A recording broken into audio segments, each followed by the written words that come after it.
really excited. We are a fully remote organization. It's why I get to do the work I do from Hawaii. It does mean I have really early mornings. So be aware of what you're signing up for, but I get to work fully remote. And so in supporting fully remote organizations, you have to be incredibly intentional about the culture and the way we work. Don't conduct your analysis in isolation because data is so incredibly powerful. Not defending just the tribe, but defending the organization. Those creative people that you really want to keep empowered, keep excited, keep motivated, keep thinking. A good experience pays dividends down the line. Stereotypes tend to break down in proximity. Welcome to We're Only Human, a podcast about human resources, business, technology, and the workplace. My name is Ben Eubanks, your host, and I'm so glad you're here.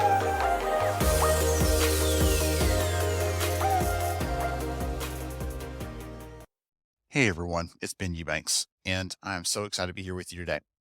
You know, one of the questions I get occasionally is, can HR, of all the functions of the business, of all the positions in a company, can HR really work remotely? Is it possible for the people who are supposed to be the stewards of the culture, supposed to be representing the company and the people's interests, can they work remotely? And so in today's conversation with Diana Brown from ECO, we're going to talk about that.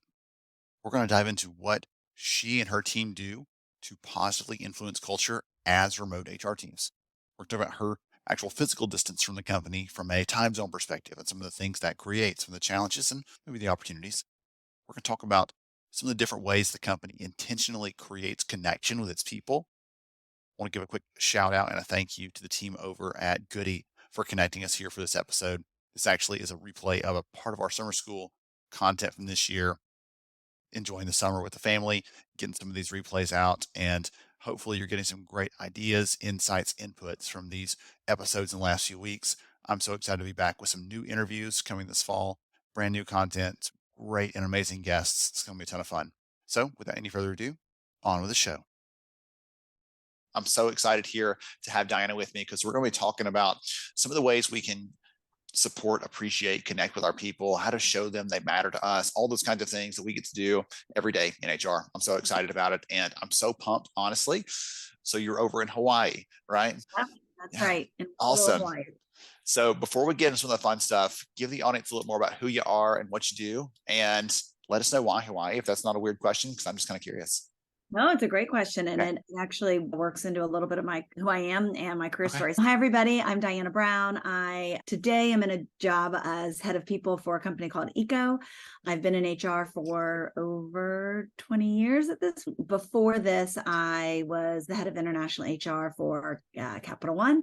I was based in Toronto. My role before that was chief people officer for the Canadian Bank. And then I was with Capital One Corporate in the US for years and years. I am an American and had this amazing opportunity to go to Canada, and that was great. And when we decided to leave Canada, as a family, we did where do we want to be? All of my next opportunities were at headquarters, which is near DC, which is an amazing place, an amazing facility.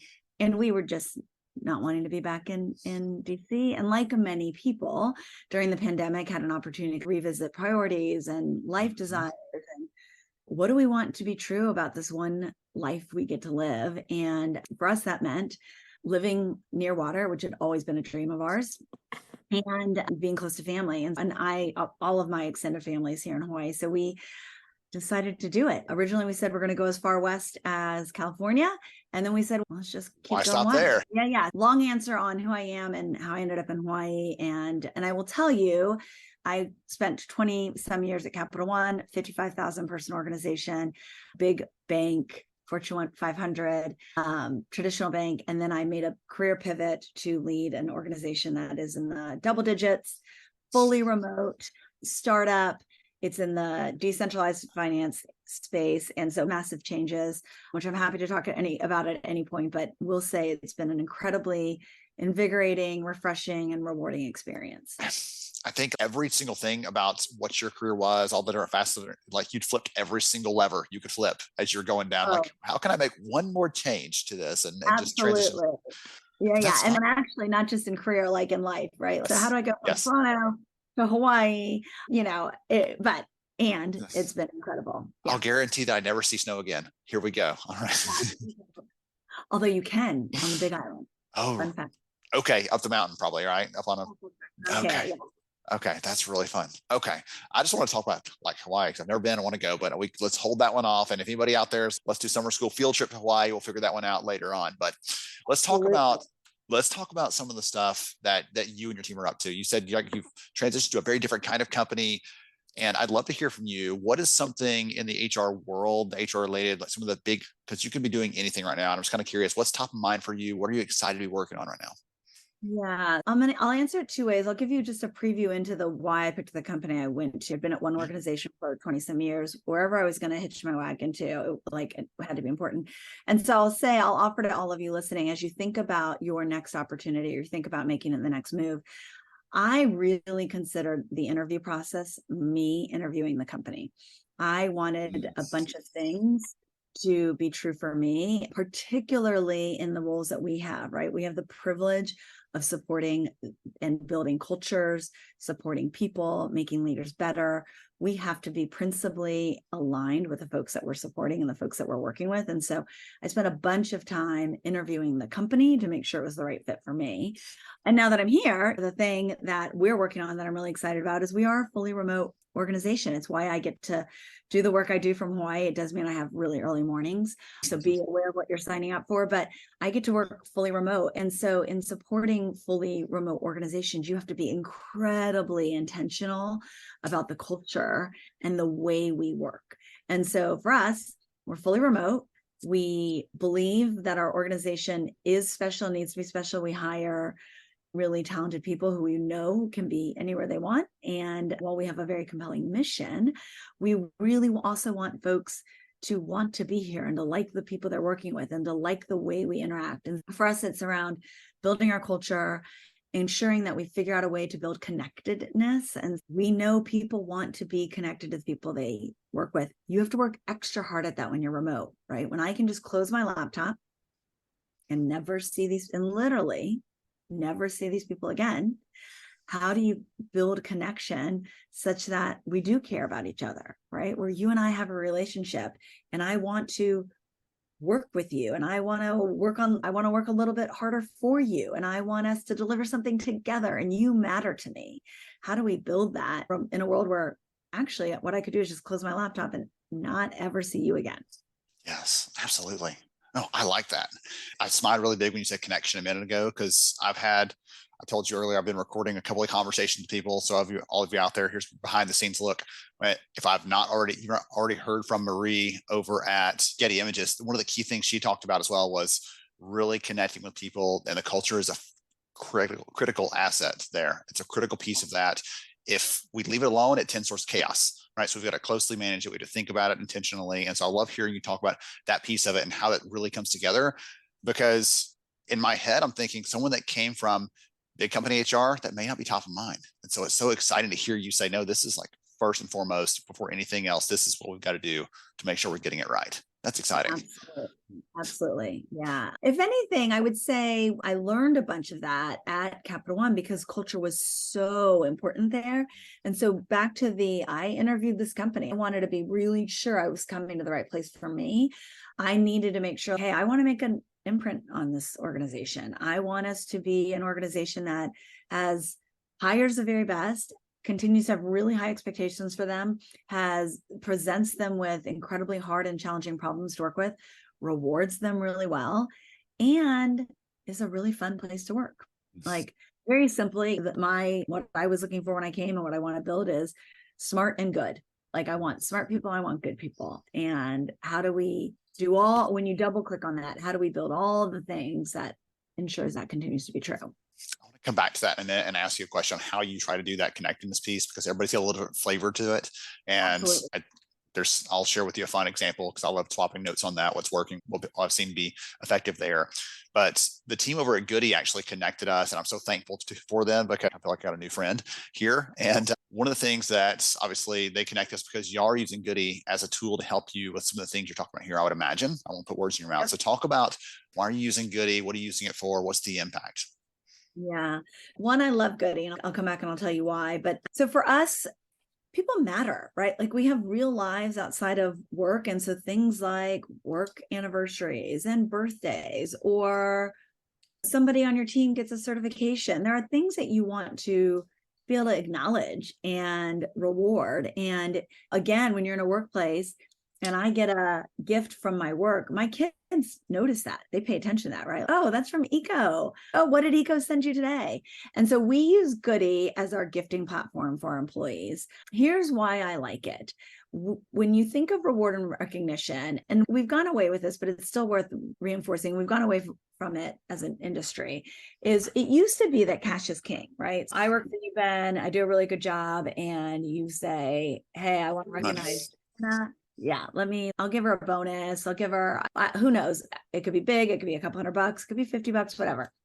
What we actually know is, but the problem is when you give me cash, it goes into my direct deposit.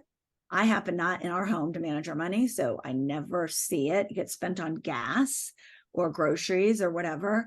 And it had a 1-second impact in that conversation, and that is it. Versus gifts, what we know are tangible things is that every time I use it, a mental connection is redrawn between you and me. So every single time I put on these earrings, I know the woman that gave it to me. I remember when she gave them to me. I know where she bought them. I remember what reason she gave to me. Every single time I pick them up, and my brain is able to do that in a half a second. And so imagine if I'm wearing or using something from my company. All of those fire things happen. Oh, this is from Eco. They sent it to me for this occasion, for this thing I did that was really important and really impactful. And I matter to my boss who sent this to me. Every single time I touch it, it reinforces that connection. And we want that because, again, we're trying to foster a connection and a type of engagement with your employer that's hard to do in a remote world. And it's hard to do in a world where people can have, switch jobs anymore. We want them connected to us. And so we love Goody for that reason, because one, we believe in gifts, tangible things people can hold and touch and see as having ongoing and repeated effects and rewards for us.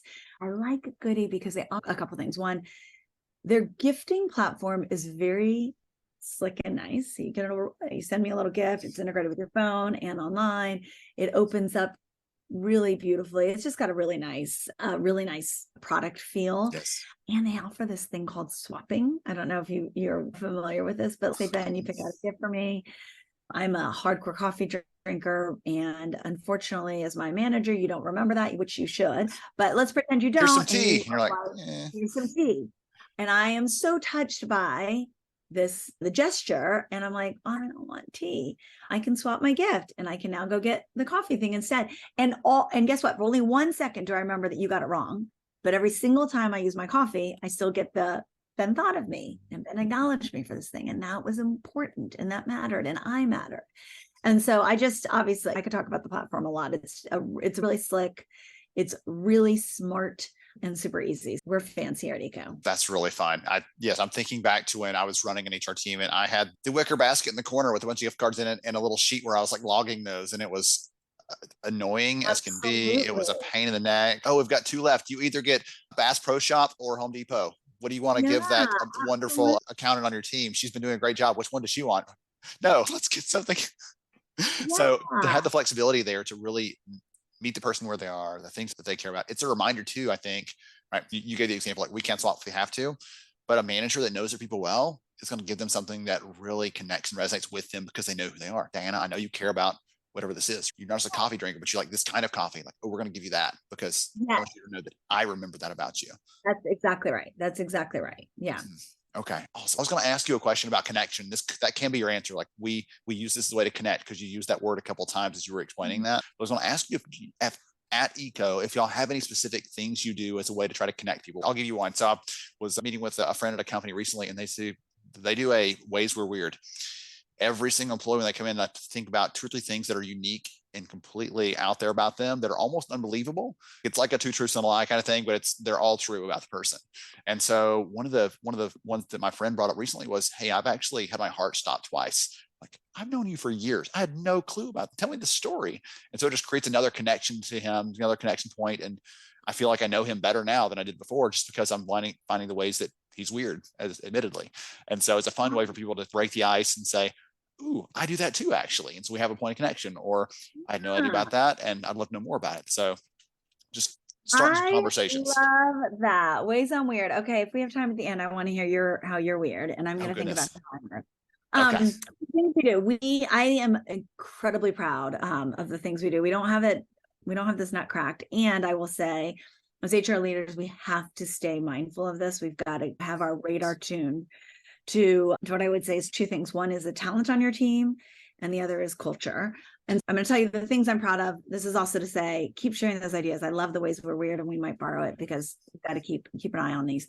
Yeah. For us, we do a couple of things. So we're fully remote, and we're async. So we have core hours, and async means we try to be very meeting light. We get a lot of work done at different hours. So you're in Alabama, I'm in Hawaii. That puts us 6 hours apart. Yeah. How do we use that actually to our advantage, and not have to be like, oh, can we just meet between 4 and 5 p.m. your time, 10 a.m. my time? So we really try to use it to our advantage. We do a lot of writing, and we're really thoughtful about just our work product. But there's a couple fun things we do. One, we're very intentional about onboarding. We also have I'll say a document, but imagine like something that outlines, hey, this is what it means to work async at Eco. So things like, we use Slack a lot. We don't have expectations on timing when you reply. Feel free to write emojis. So on Slack, instead of having you send me a note, I don't have to write back and say, sounds good. I can just do a thumbs up. Totally appropriate, super efficient. But those are the kinds of things that I might feel unsteady on my feet for about the first couple of weeks or month if we don't say it explicitly. So we try to make all the implicit norms explicit. So we try to get really helpful with our new joiners. We also do things like Donut on Slack. Donut's a fun integration on Slack where it just randomly pairs you up. We have a number of set meetings where we have cameras on because we want to be able to see you. We also are very free in the chat. Hey, folks, use the chat. And we say, again, making the implicit explicit, go nuts on the chat. We need to have conversation and either comment on the material or just have some fun back and forth. We also, because again, we're fully remote, what hybrid means to us is we're intentional about when we get together. So at least 3 times a year, we create these co-working experiences. We call them e-convenes, a play on eco. And so we descend on different cities and we take about 10 to 12-ish coworkers. And this is not segmented by team or by boss or by function. It is literally where we just say, hey, it's a bit more complicated than first come, first serve, because you want to make sure that folks who haven't had a chance to go can go, et cetera. But we get 12 co-workers together and we co-work. So we go to a WeWork, we co-work. What we find is it actually increases collaboration, right? We're a small company. So even though you and I might not be on the same team, we're sitting there co-working. We look up and we say, oh, are you working on this thing? I am too. What do you know? Like, it really just, it starts to re-foster and recreate that in office. What we find is our employees are excited to see each other. They're only seeing each other maybe a couple of times a year in that type of environment. I'm excited to be sitting next to you and to learn from you and to come back to WeWork in the morning and to do dinner. It's different than in the office every day. It's where I'm like, if he brings tuna fish sandwich one more time to work, my head's going to explode. So the things that make us crazy at work don't actually make us crazy when it's just occasionally. And it's something you get to look forward to. So we do some, I'd say, team building. We're pretty light on that, but bowling or a morning hike or whatever that thing may be. So we do that a couple of times a year. We also do have an all company retreat where we go away. For us, it happens to be an international location, which is always fun. Last year we went to Lisbon, and we just, our focus is on getting to know each other. And we have team building, not in the let's do ropes courses together, but in the, hey, here are all the options. And you're not going to know who signed up. So Ben, I don't know if you signed up for the barista, how to be a barista class, but maybe we do. And so you and I are in this thing together, or surf lessons, or an amazing race adventure. So we try to be really thoughtful about in-person activities when we need to, and find the sweet spot between not too many where folks don't want to be traveling that much. And frankly, in my role, I'm super sensitive to that because of where I am, because of where I'm located, right? It's not easy for me to get anywhere.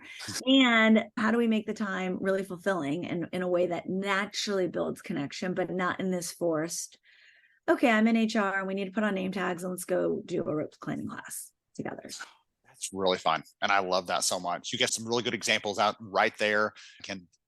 Eco's a unique kind of company in some ways. And so it was goodness, it'd be great for us to go to Lisbon. But hey, guess what? She didn't say you had to. She said, guess what? Find the thing that fits for you. Find the way to create connection for your people. Do it intentionally or it will not happen. Period. That is exactly right. That is exactly right. Do it intentional. Culture does not happen by accident. Be intentional about how you use your time and your resources and your leadership presence. So having time for us, having time with leaders in this dedicated way is really valuable. That can happen in a number of different ways. You can have leaders can go to different sites. Leaders can do one-on-ones. Leaders can do Zooms. There are all kinds of other ways we can do that. All right. Before we wrap up, do you have a weird thing? Do you want to give a weird one? I am not afraid to try new things. So I just recently joined an outrigger canoe club. Oh, wow. So cool. Ocean, and that's fun for me. I didn't think that was cool, except I've had friends who have said, hey, like us trying new things at this point in our lives, like that's a pretty big one. That's uncommon. Yes. I'll teach you a fun Hawaiian word, which is called huli, which is to capsize. We just hoolied on one of our rides, and that's as scary as it sounds when this big outrigger canoe flips over and you got to figure out how to get it right size and get back in it. And yes. I'm not afraid to try new things. How's that? That's a great one though. And I love the example because anyone can say that. Like, okay, is it a food? Is it whatever else? But being willing to say, I'm going to try something I've never, ever done in my whole life. And it could fail miserably. It could be the next phase of my life. But this could be just bring me joy. And so that's a lot of fun. Mine are all like, you could fail miserably and have it bring you joy. Oh, in that order, probably. Yeah. Okay. I'll give you two of them. One, I can walk my hands. And have been able to for a long time. I love it. And it's one way to entertain the kids. Here's a real fun one that's completely weird and out there. When I'm eating candy, I have to eat one piece on each side of my mouth. I alternate. I can't eat two on this side. I have to go one here and then two the other on the other side. It's like a weird little, I don't know what it is, quirk, but. Very interesting. Okay, I like that. I do color coordinate my M&Ms before I eat them. See? Okay. All right. For everybody else out there. I feel like that's not weird. I feel like that's like standard. Like everyone must do. M&Ms, dump it in the hand, dump it in my mouth. One side. Yeah. I just throw it in. Okay. So for everybody else out there, drop something in the comments here. What's your weird, something funny, unique, just interesting about you. Maybe that someone else would be surprised by. So if that's fun, we'll create some connection here with the HR summer school community. Diana, if you're okay with it, I'll make sure and tag you on your LinkedIn profile here in the chat so people can reach out, connect with you, follow you. Thank you again for joining me. This has been such a blast, and I'm thankful to the Goody team for making sure we made this connection. Absolutely. Thank you for having me. And yes, please reach out on all the things, building connection, making bold moves like going to Hawaii and living your dream. I'm happy to talk about any of it. So please reach out. How to hoolie with grace, like all those things. You got it down. Right. How to hoolie with grace, how to fail and find joy at the same time. All right. Thank you again, Diana. To everybody else out there, keep sharing your weird. Thank you so much for joining me on the show today. I'm honored to have you as a listener. If you enjoyed this episode, please take 10 seconds to rate it at iTunes, Stitcher, or wherever you listen to your podcast. Also, if you know a friend that could benefit from today's conversation, please pass it their way. After all, a rising tide lifts all ships. To see show notes, sponsor information, and our full show archives, visit onlyhumanshow.com.